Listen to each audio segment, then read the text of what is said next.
Baik, judul kita telah sampai kepada pelajaran 9 dengan judul Sumber Kehidupan.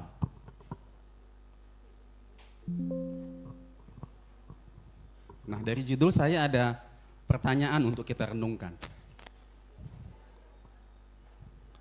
Saudara bisa lihat pertanyaannya di slide. Mengapa kita membutuhkan sumber kehidupan? Ini sangat penting kita untuk pahami supaya kita mengetahui sebenarnya bagaimana keadaan kita saat ini gitu. Ya, kenapa sih kita membutuhkan sumber kehidupan? Mari kita buka Kejadian 2 ayat 16 sampai 17. Jadi inilah keadaan mengapa judul pelajaran sekolah sahabat ini diberikan kepada kita, yaitu sumber kehidupan. Mari kita lihat keadaan kita pada saat ini. Firman Tuhan mengatakan di dalam Kejadian 2:16 ini adalah pada saat manusia mengalami yang Kejadian 2 ini amaran dulu ya, sebelum kejahatan. Mari kita buka. Saya boleh supaya kita sama-sama aktif berpartisipasi. Boleh Pak Daud baca ayat 16-nya, kemudian Pak Simamora ayat 17-nya.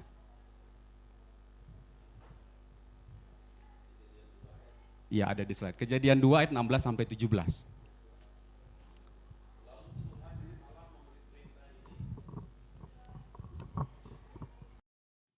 Lalu Tuhan Allah memberi perintah itu kepada manusia. Semua pohon dalam taman ini boleh kau makan buahnya dengan bebas.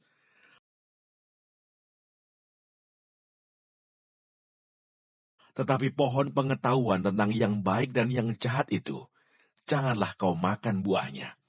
Sebab pada hari engkau memakannya, pastilah engkau mati. Ya, ini jadi amaran firman Tuhan kepada Adam dan Hawa pada waktu itu, pada waktu mereka belum jatuh ke dalam dosa. Tetapi kita tahu cerita selanjutnya di Kejadian 3 ayat 4 sampai 7, ya. Tetapi ular itu berkata kepada perempuan itu, sekali-kali kamu tidak akan mati. Tetapi Allah mengetahui bahwa pada waktu kamu memakannya, matamu akan terbuka dan kamu akan menjadi seperti Allah, tahu tentang yang baik dan yang jahat. Perempuan itu, yaitu Hawa, melihat bahwa buah pohon itu baik untuk dimakan dan sedap kelihatannya, lagi pula pohon itu menarik hati karena memberi pengertian. Lalu ia mengambil dari buahnya dan dimakannya dan diberikannya juga kepada suaminya yang bersama-sama dengan dia, dan suaminya pun memakannya. Maka terbukalah mata mereka berdua dan mereka tahu bahwa mereka telanjang. Lalu mereka menyemat daun pohon ara dan membuat cawat. Nah, di dalam keterangan Roh Nubuat, maaf tidak terbaca mungkin karena terlalu kecil, tapi yang saya simpulkan adalah ketika kita dikatakan dalam keadaan telanjang, itu artinya kita kehilangan pakaian kebenaran Kristus. Kita kehilangan terang. Dan sejak kejatuhan Adam dan Hawa, maka maut menjadi bagian kehidupan kita.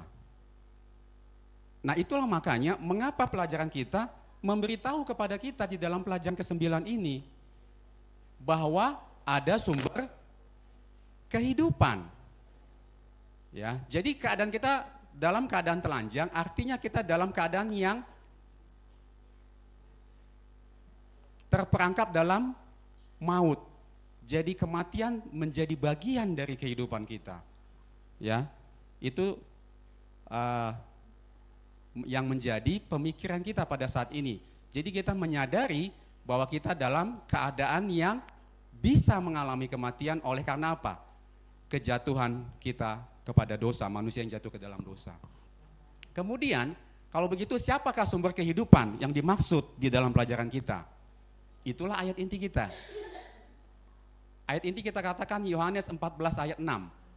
Akulah jalan dan kebenaran dan hidup. Tidak ada seorang pun yang datang kepada Bapa kalau tidak melalui aku. Ini adalah perkataan siapa? Perkataan Yesus. Banyak ayat-ayat yang lain yang nanti kita akan pelajari. Kemudian ada satu ayat lagi yang dikutip, yang saya kutip ketika peristiwa kematian siapa?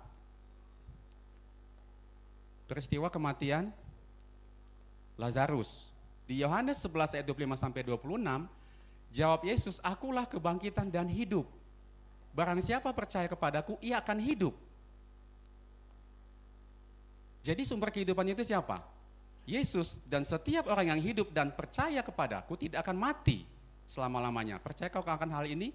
Itu pertanyaan Yesus kepada Marta dan Maria pada waktu itu. Nah kemudian, mengapa Kristus dapat memberikan hidup kepada kita? Ini yang jadi pertanyaan. Dan inilah yang dijabarkan di dalam setiap hari di dalam pelajaran kita. Mari kita masuk kepada poin utama. Ya, ini di bagian pendahuluan sebenarnya di pelajaran kita diterangkan. Di dalam Keluaran 3 ayat 13 sampai 14, di situ Musa berkata kepada Allah, "Tetapi apabila aku mendapatkan orang Israel dan berkata kepada mereka, Allah nenek moyangmu telah mengutus aku kepadamu. Dan mereka bertanya kepadaku, bagaimana tentang namanya?" Ini Musa bertanya kepada siapa? Kepada Allah. Apakah yang harus kujawab kepada mereka? Firman Allah kepada Musa, "Aku adalah aku." Lagi firmannya, "Beginilah kau katakan kepada orang Israel itu, akulah aku telah mengutus aku kepadamu." Inilah sumber kehidupan. Jadi kita harus mengetahui mengapa Yesus bisa menjadi sumber kehidupan. Ini pertanyaan kita. Supaya kita bisa kasih pekabaran kepada orang lain, mengapa Kristus dapat memberikan hidup kepada kita. Hanya Kristus satu-satunya oknum yang berani memberikan garansi bahwa aku dapat memberikan hidup. Gak ada yang lain. Dan banyak orang di luar sana, bahkan mungkin di dalam kehidupan kita sendiri, kita tidak tahu mengapa Kristus dapat memberikan hidup itu kepada kita. Ya. Nah, ayat tadi sudah membuka kepada kita, aku adalah aku. Kemudian penjelasannya, dan Allah yang sama ini, di dalam Yohanes 1 ayat 14, aku, yaitu Yesus ya, telah menjadi manusia, yaitu Allah yang menjadi manusia, Yesus yang dimaksud dengan ayat ini.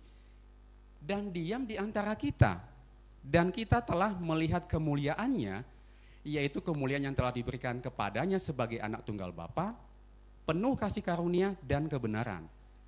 Jadi aku ini telah menjadi manusia katanya. Jadi kita harus mengerti bahwa sebelumnya dia memang tidak manusia. Dia bukan manusia gitu.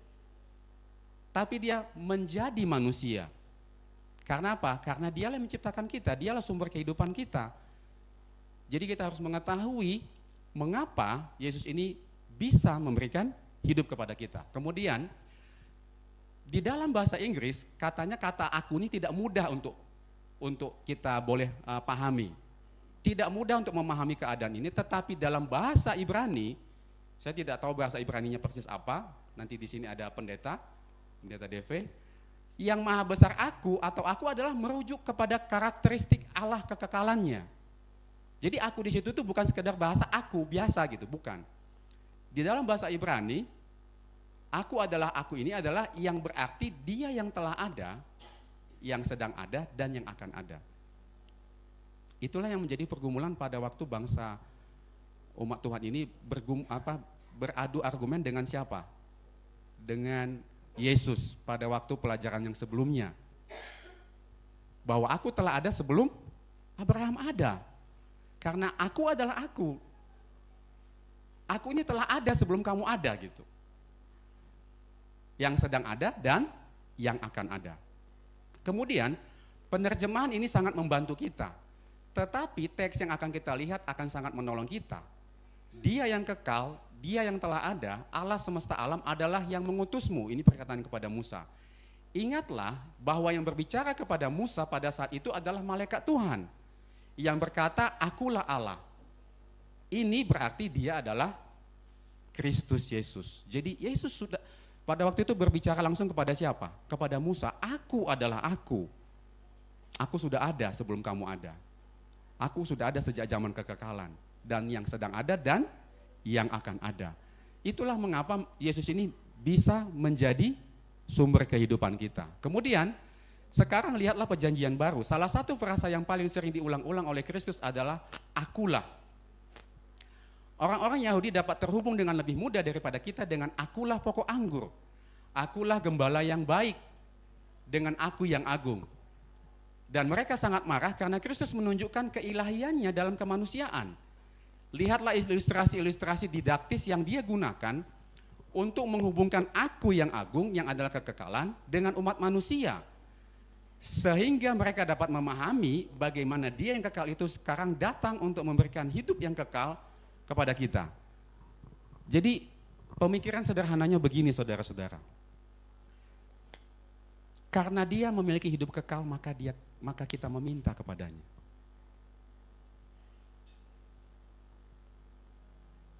Karena dialah yang kekal itu.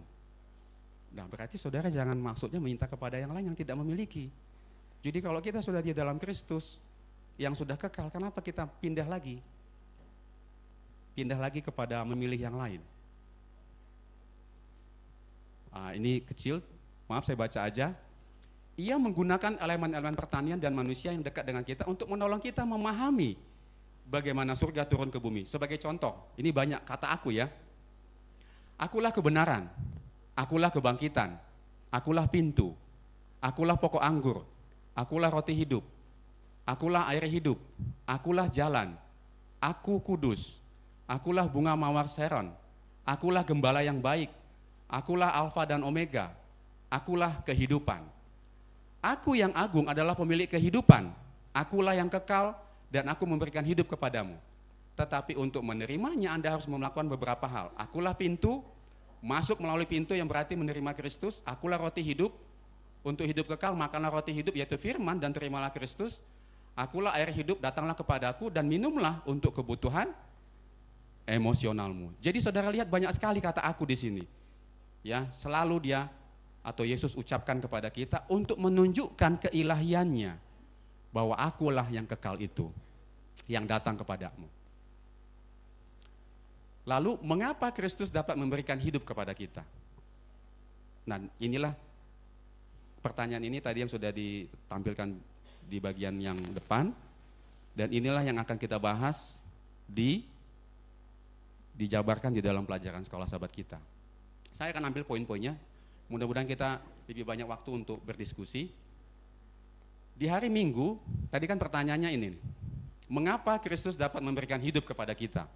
Sebenarnya judul dari setiap hari itu menjawab pertanyaan ini. Ya, yang pertama, dalam Dia ada hidup. Ya, itu di dalam pelajaran kita di dalam Yohanes 1 ayat 4. Saudara lihat di pelajaran kita, karena kita harus konfirmasi ya pelajaran ini. Mengapa Yesus, pertanyaannya tadi, mengapa Kristus dapat memberikan hidup kepada kita? Ini pertanyaan-pertanyaan yang penting nanti ditanyakan orang kepada kita. Dan jawabnya semua ada di dalam apa? Di dalam Alkitab. Ya. Pertama, dalam Dia ada hidup. Jadi kalau ada yang tanya, kenapa sih Yesus bisa memberikan hidup? Di dalam Dia ada hidup. Tunjukkan ayatnya, di mana? Saudara lihat di dalam pelajaran kita, jelas sekali Yohanes 1 ayat 4. Bunyinya, dalam Dia ada hidup, dan hidup itu adalah terang manusia. Rujukan terang hidup di sini adalah hidup ilahi. Saudara lihat kalimat itu? Bukan hidup kita yang fana ini yang Tuhan mau kasih sama kita.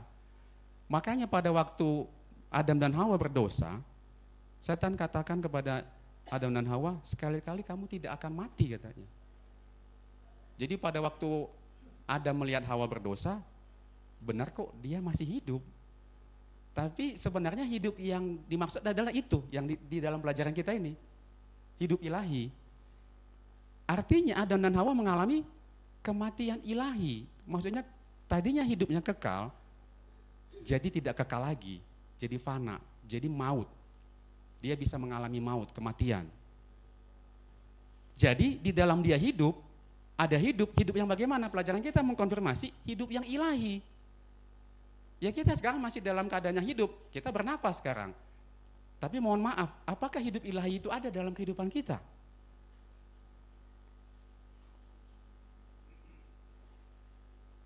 Ada enggak? Eksistensi diri yang kekal dan abadi. Nah, untuk dapat memahami ini saya coba kasih ilustrasi seperti ini.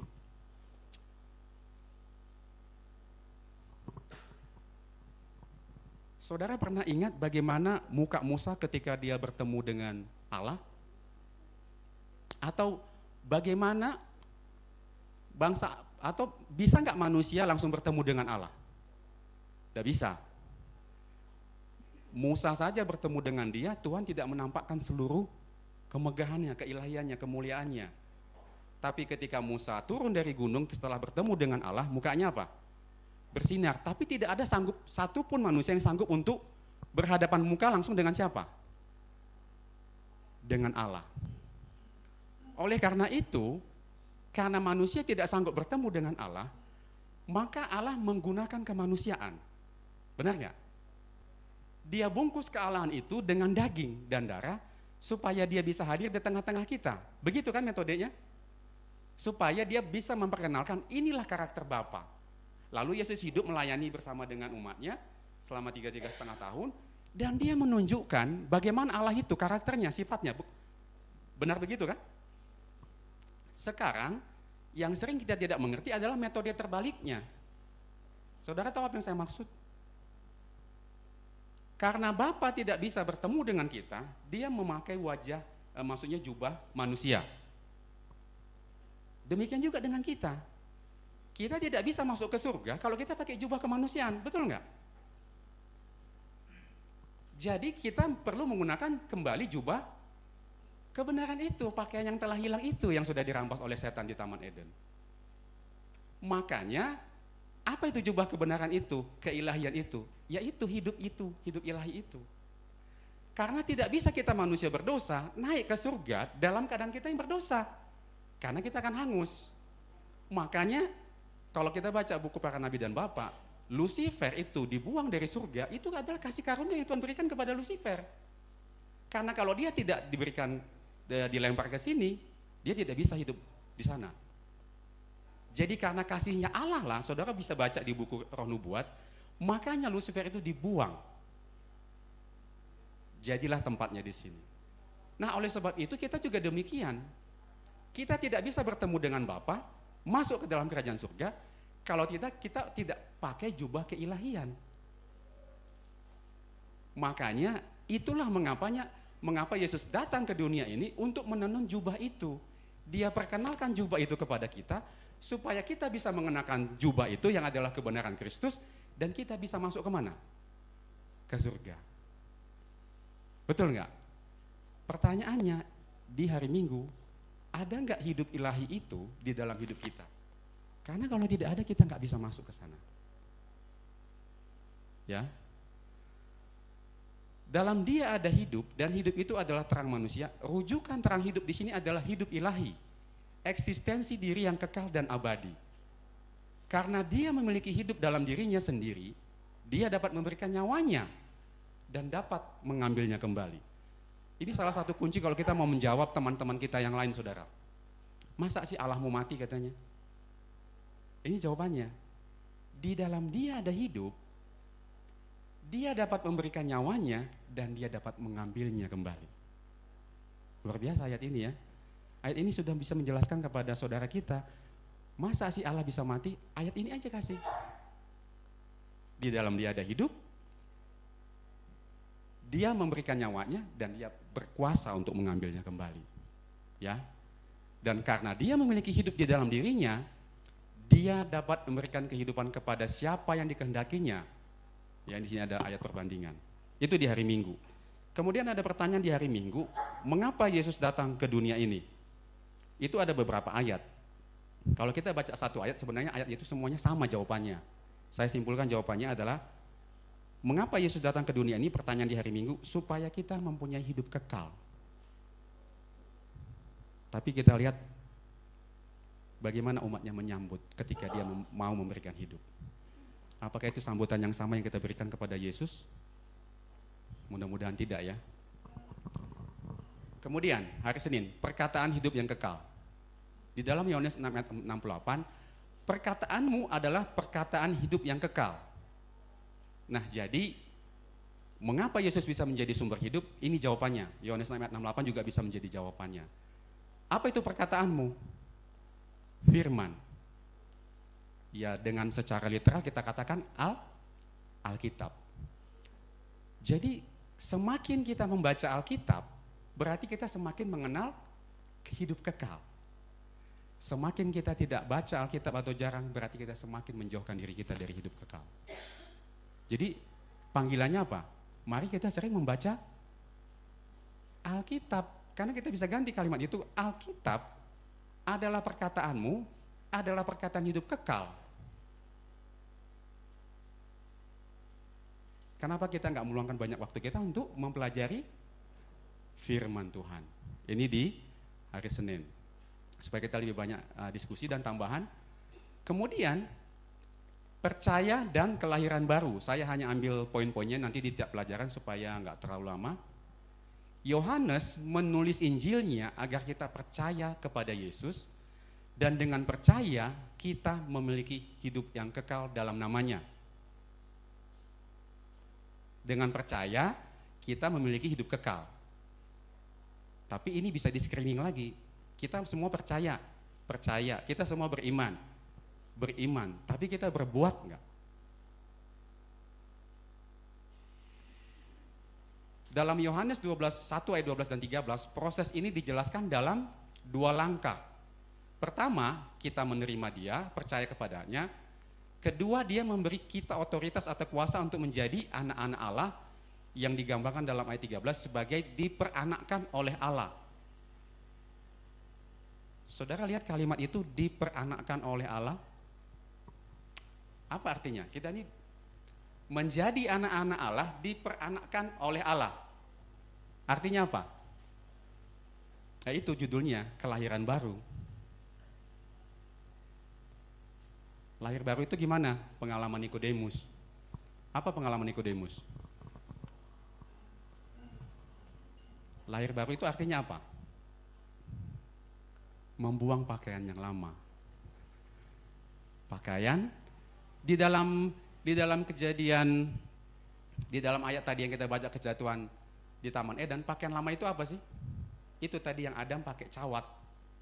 Itu kalau di dalam Roh Nubuat digambarkan sebagai perbuatan diri. Mau menyelamatkan diri. Saudara, kita tidak bisa menyelamatkan diri kita sendiri. Kita butuh Yesus. Nah, jadi pakaian lama itu pakaian yang merasa bahwa perbuatannya dia bisa menyelamatkan dirinya. Kita datang ke gereja ini bukan karena untuk selamat ya, tapi karena kita sudah diselamatkan. Jadi kita hati-hati dengan motif kalau datang ke gereja supaya selamat. Kita datang ke gereja bukan supaya selamat, tetapi karena sudah diselamatkan dalam kasih karunia Tuhan. Jadi di sini kita harus bertindak dalam kepercayaan, menerima Dia, Dia terbuka pada terang, tetapi Dia menjadikan hati kita baru. Kemudian hari Rabu. Nah, pertanyaannya, kita ini menerima nggak sumber hidup ini? Atau kita menolak? Saudara bisa lihat di ilustrasi hari Rabu, itu ada paling bawah kalau nggak salah ya.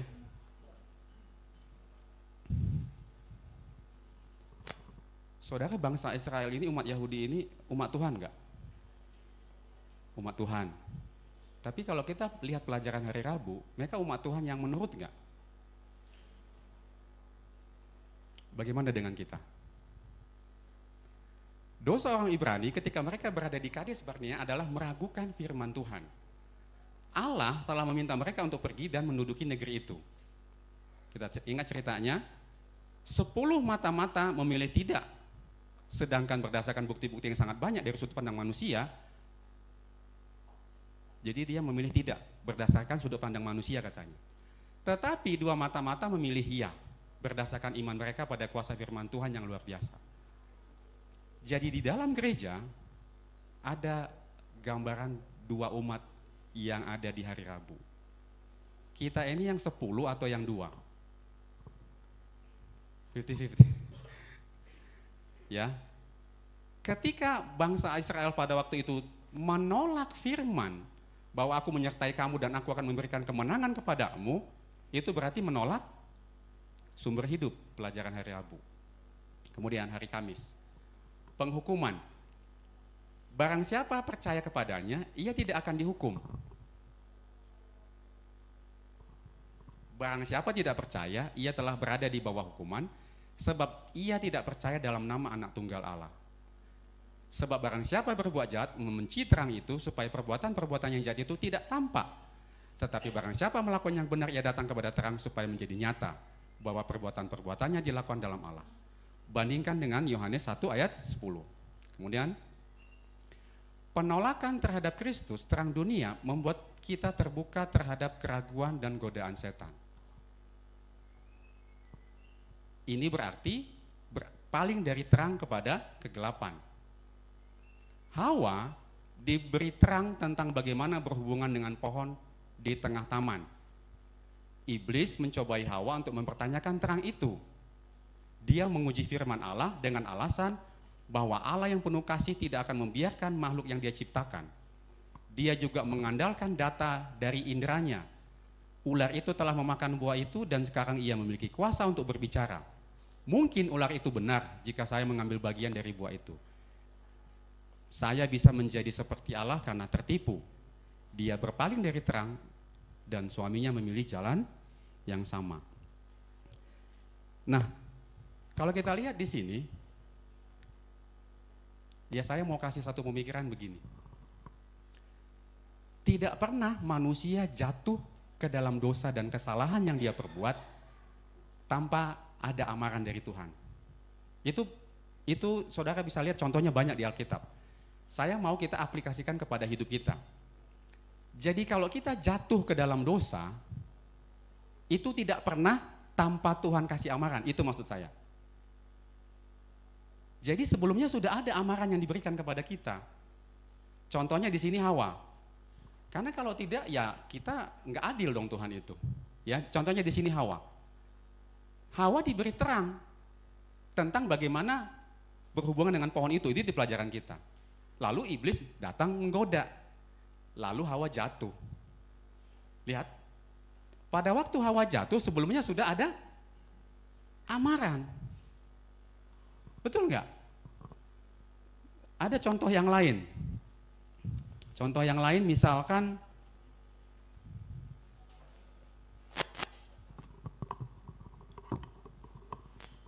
Pilatus.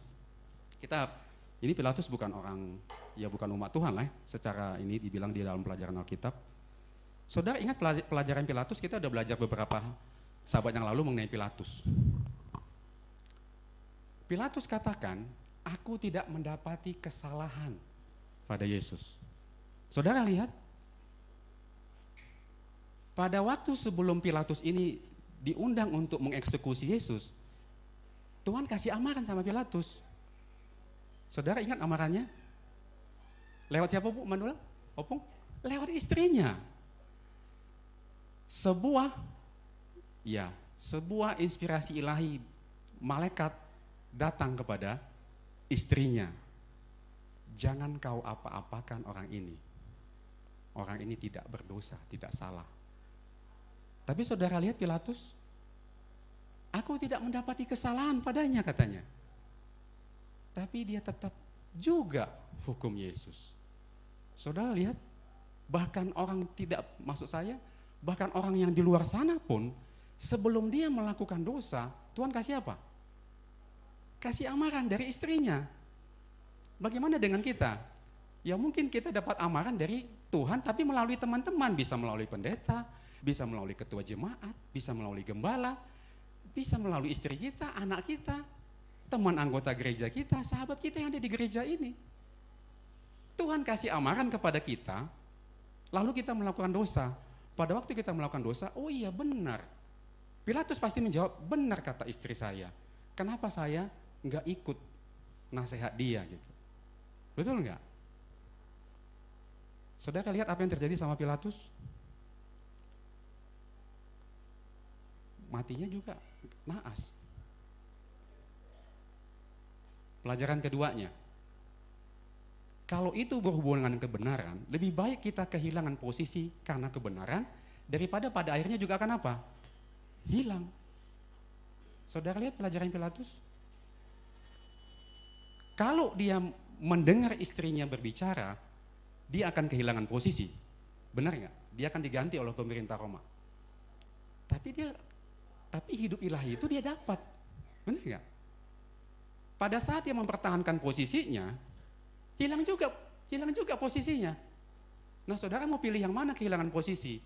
Kehilangan posisi di dalam Tuhan atau kehilangan posisi karena dunia? Di dalam Tuhan, amin. Ulang. Contoh yang lain, Raja Saul. Pada waktu Raja Saul diberikan perintah, tumpah semuanya. Tuhan kasih amaran kan? Jangan sisakan sedikit pun.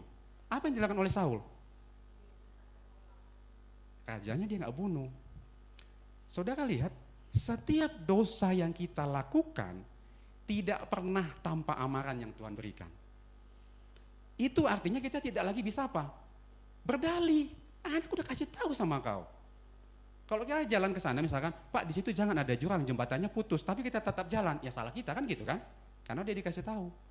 Begitu juga dengan Tuhan. Tuhan sudah kasih sama kita amaran, sama seperti kepada Adam dan Hawa. Tapi seringkali kita tetap melakukan pelanggaran. Tidak menuruti sepenuhnya 100% apa yang Tuhan katakan. Ya. Saya tutup presentasi saya dengan apa syarat untuk dapat menerima kehidupan Kristus? Ada syaratnya, saudara. Di dalam Galatia 2, 19-20. Kalau kita lihat di dalam Galatia 2 ayat 20, ada satu kalimat yang nggak sama dengan King James Version.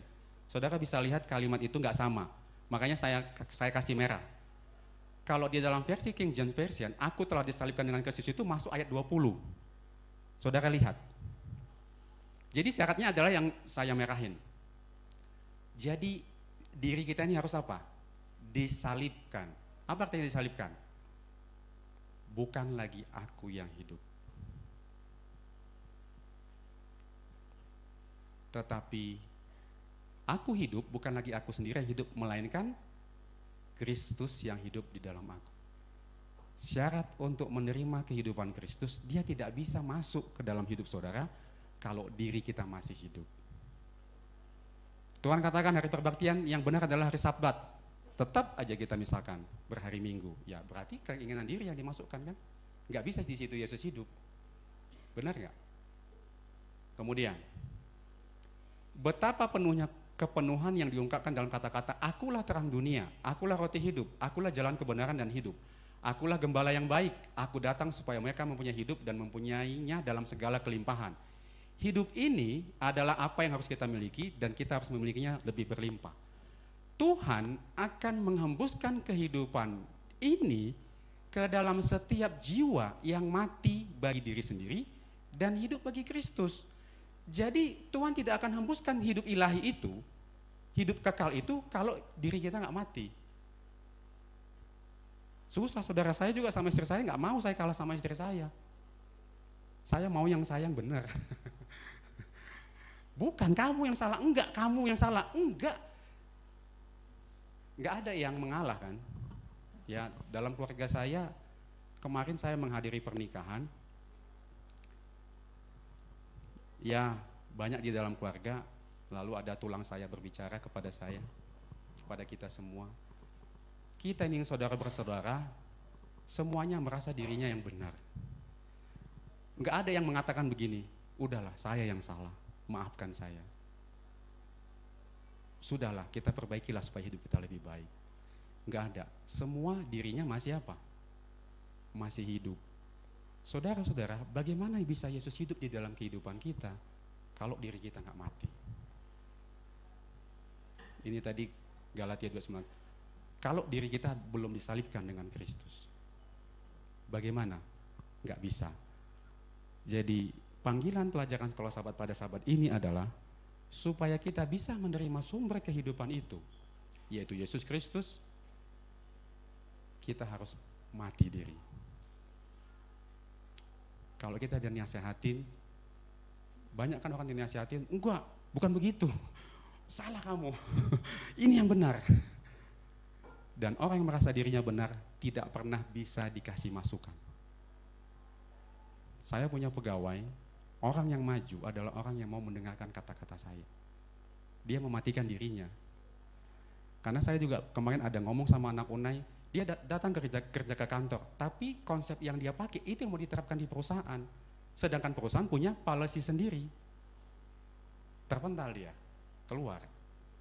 Karena dirinya masih hidup. Jadi kita harus mematikan diri kita. Setiap nasihat kita akan apa? Terima. Saya tidak malu kalau ada yang lebih pintar dari saya akan serap ilmunya. Itu ciri-ciri maksudnya orang yang mau maju dan mati diri. Karena kalau yang masih dirinya hidup, enggak, aku enggak mau terima nasihat dari kamu. Aku bisa kok tanpa kamu. Saya di dalam bisnis saya, usaha yang saya jalankan adalah saya pakai prinsip ini. Orang pintar adalah orang yang merasa dirinya bodoh. Karena dia akan selalu serap. Tapi orang bodoh adalah orang yang merasa dirinya pintar. Karena dia tidak mau lagi dengar sumber dari yang lain. Jadi kita untuk mau menerima sumber hidup itu, kita harus merasa bodoh di hadapan Tuhan. Benar nggak? Supaya kita terima semua ilmunya dari Tuhan itu, dari Alkitab. Karena kalau kita merasa pintar seperti orang Farisi, kita tidak akan mau lagi dinasihati. Nasihat tidak akan ada lagi yang masuk. Jadi mari kita mematikan diri kita. Baik, itu sekian dari saya. Masih ada waktu? Masih ada paling tidak 10 menit. 8 menit.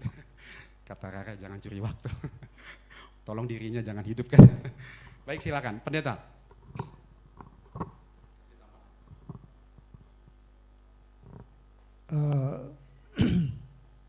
Tadi ada ayat dari Keluaran 3 ayat 14 yang mengatakan aku adalah aku.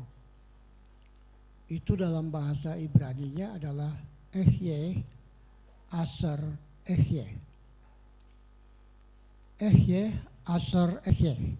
Sementara dalam bahasa Yunani itu adalah ego, eimi, ego. Jadi frasa dari ayat tersebut mengandung suatu pengertian bahwa Allah itu yang mengaku aku itu tidak mempunyai batasan waktu dan tidak mempunyai batasan tempat. Jadi di mana-mana, kapanpun itu adalah aku. Sementara frasa itu juga mengandung janji. Janji bahwa aku akan menyertai kamu selamanya. Bukan hanya di dunia ini saja, tetapi sampai kepada kerajaan yang akan datang. Dan itu digenapi oleh Yesus Kristus dengan menggunakan ego, eimi, ego dalam Matius pasal 28 ayat yang ke-20. Aku akan menyertai kamu senantiasa. Nah, dalam bahasa Indonesia senantiasa itu tidak punya batas. Kapan saja itu senantiasa. Dan itu terdapat di mana saja. Ya. Mungkin perdebatan yang viral ya, adalah tentang denominasi. Ada denominasi yang memberikan satu pembatasan tentang aku adalah aku atau tentang Allah. Allah Tuhan yang maha kuasa, yang maha tinggi, yang maha besar, ya, itu di mana-mana bisa digunakan. Ya, kalau kita Kristen menggunakan kata Tuhan kebanyakan ya. Nah, itu bahasa Tuhan, bukan hanya bahasa dari salah satu negara, bukan hanya bahasa dari salah satu suku, tetapi itu adalah bahasa Tuhan. Bahasa Allah sendiri, Tuhan. Jadi siapapun bisa menggunakan bahasa itu dengan dialek masing-masing. Itu aku adalah aku. Ya.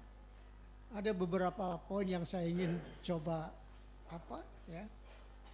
Ini tadi ada pertanyaan, mengapa Yesus harus turun ke dunia? Ya. Tadi sudah ada jawaban, tapi saya ingin memberikan dua pengertian. Ya. Pertama, Yesus datang ke dunia ini untuk menyatakan Allah Bapa. Ya. Kenapa? Karena Jesus is God's revelation. Ya, jadi Yesus itu adalah pernyataan dari Allah. Jadi kalau kita ingin melihat Allah, lihatlah Yesus. Seperti pertanyaan daripada seorang murid yang mengatakan, Tuhan tunjukkan kepadaku Allah itu. Lalu jawab Yesus apa? Barang siapa yang telah melihat aku, melihat Bapa. Jadi Yesus adalah pernyataan dari Allah. Jadi turun ke dunia ini untuk memperkenalkan Allah kepada umat manusia. Itu yang pertama. Yang kedua, mengapa Yesus harus turun? Ya, boleh saya gunakan ilustrasi ya mungkin. Ada sebuah mangkok yang isinya ada cairan manis. Lalu ada beberapa semut. Ya, semut yang berputar-putar dia, tidak bisa turun. Ya, kalau turun dia akan terjun ke air manisan itu, mati dia. Lalu dia semut. Lalu kita sebagai manusia ingin untuk mengamarkan semut itu. Ya. Kalau kita gunakan dengan bahasa manusia, nggak bisa, nggak dengar semut itu, betul nggak? Saya harus menjadi semut supaya saya bisa berbicara dengan bahasa semut. Itulah Kristus, itulah Allah. Turun ke dunia ini menggunakan bahasa manusia supaya manusia mengerti untuk memperoleh hidup yang kekal. Jadi dua alasan besar mengapa Yesus turun ke dunia ini adalah yang pertama menyatakan Allah kepada manusia, yang kedua ingin memberikan jalan keselamatan. Ada beberapa tapi waktunya masih ada enggak? Ada poin yang ketiga yang saya catat di sini adalah tentang hari Selasa, yaitu kelahiran baru, percaya. Ya, percaya dan kelahiran baru. Ini terpisah ya. Percaya itu apa? Selama ini kita menggunakan istilah iman, itu adalah percaya. Lalu sebenarnya percaya itu apa? Percaya itu yang saya catat, yang sumbernya dari, saya harus kasih tahu sumbernya, ya, dari manuskrip rilis volume 6 lalu halaman 233. Jadi percaya itu adalah menerima Yesus Kristus sebagai Tuhan dan Juru Selamat, bukan hanya pengakuan. Selama ini kita mengakui Yesus sebagai Tuhan dan Juru Selamat. Tapi bukan hanya sekedar pengakuan, tapi menerima itu dengan sebuah komitmen. Ada perubahan. Jadi menerima Yesus Kristus sebagai Juru Selamat dengan komitmen berubah. Jadi pertobatan. Ya. Bukan hanya kalau ditanya mengakui, ya saya mengakui Yesus sebagai Juru Selamat, Yesus sebagai Tuhan. Bukan itu saja, tapi harus ada tindakan, yaitu perubahan. Ya, perubahan. Kemudian kelahiran baru. Apa itu kelahiran baru? Kelahiran baru adalah proses perubahan yang radikal. Proses perubahan yang radikal. Jadi ini bisa terjadi hanya melalui persekutuan Roh Kudus. Kemudian berubah cara berpikir, berubah cara bertindak, berubah cara berperilaku. Jadi itulah kelahiran baru. Kalau kita mengaku bahwa kita sudah lahir baru, tetapi tabiat kita masih sama seperti yang dulu, tidak ada perubahan, itu belum ada kelahiran baru. Itu aja, terima kasih. Yang lain masih banyak. Baik. Mungkin satu aja ada yang mau bertanya, tapi bertanya ya. Satu aja. Supaya mewakili ada yang bertanya tadi menambah. Sebentar aja. Ada?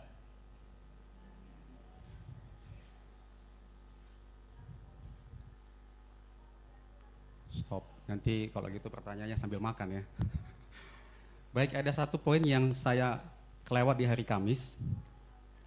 Di bagian bawah, prinsip-prinsip apakah yang digunakan Kristus di padang gurun pencobaan untuk melawan tipu daya iblis? Kita ada di situ dikasih ayat, apa prinsipnya? Itu pencobaan Yesus, sangat terkenal pencobaan Yesus ini. Dan tiga-tiganya dia menangkan karena menggunakan prinsip ada tertulis, bukan kata si A, bukan. Sebagaimana susahnya kita percaya firman Tuhan, walaupun keadaan sangat sulit, tetap jangan beralih dari ada tertulis. Ya, itu pegangan kita. Kalau dirinya masih hidup, ya pakai pendapat orang atau pendapat dirinya. Tapi kalau dirinya sudah mati, maka ini prinsip yang kita pakai. Di mana ada tertulis, tolong tunjukkan. Saudara bisa belajar Alkitab atau ada pendapat orang, tolong tunjukkan ayatnya di Alkitab. Jadi harus berdasarkan ada tertulis. Baik, terima kasih Pendeta DV. Tambahannya tadi aku adalah aku sangat bagus sekali untuk menambah pemahaman kita bahwa Allah itu adalah tidak dibatasi oleh waktu. Dia sudah ada sejak dahulu, dia adalah yang kekal. Itulah hanya Yesus Kristuslah satu-satunya oknum, dia adalah sumber kehidupan. Jadi kalau ada yang berpaling dari Kristus, kita tarik lagi. Ya. Dan kalau belum, kita kabarkan. Baik, mari kita sama-sama berdiri, kita berdoa.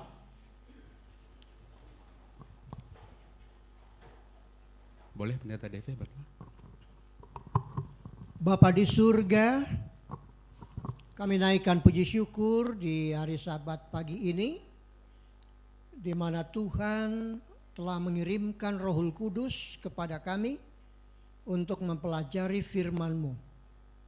Dan kami merasa berbahagia, merasa diberkati oleh karena informasi, keterangan-keterangan dari pelajaran sekolah Sabat tentang sumber kehidupan. Bahwa Yesus Kristuslah sumber kehidupan yang akan diberikan kepada kami. Dan sekarang sejak kami menerima Engkau sebagai Juru Selamat sampai kepada kekekalan, kami akan mendapatkan kasih karunia Tuhan, yaitu hidup yang kekal. Terima kasih. Tuhan memberkati Bapak Arbi Sinaga, Tuhan memberkati kami semua yang telah mempelajari firman ini, agar tertanam di dalam hati kami dan kami dapat bagikan kepada orang lain. Ampuni dosa kami berdoa dalam nama Tuhan Yesus, penebus kami. Amin.